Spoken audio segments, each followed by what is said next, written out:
Howdy. Across the news feed this week, I noticed that one of the Christian denominations, they were having their big general conference. And one of the issues that came up for debate was whether or not they should require their pastors to be monogamous. It wasn't the Mormons.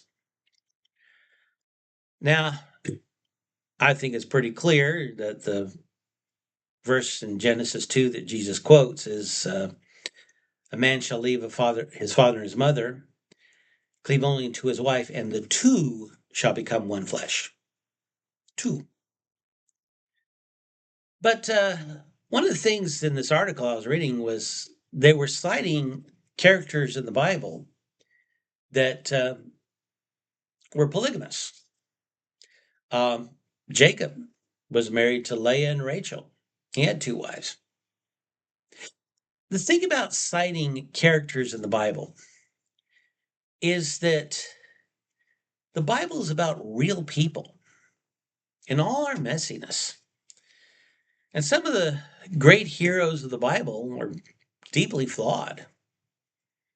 Moses and David were both guilty of murder. And even though it's not clear exactly what the actions were, we know that Paul had something to do with the death of Stephen. We all need the salvation that comes from Jesus Christ. We all have our dark moments. We all have our sins that we've committed. We've all had that moment of rebellion. And even the great heroes of the Bible, despite whatever mess they had gotten into, God used them to build his kingdom, to forward his plan of salvation for the whole world. So, if you're thinking you're not good enough, yeah, God has used some pretty shady characters. Go with confidence, be bold. Despite what your story may be, you can still bring people to Jesus Christ. You can still save souls. You can still be the disciple that God calls you to be.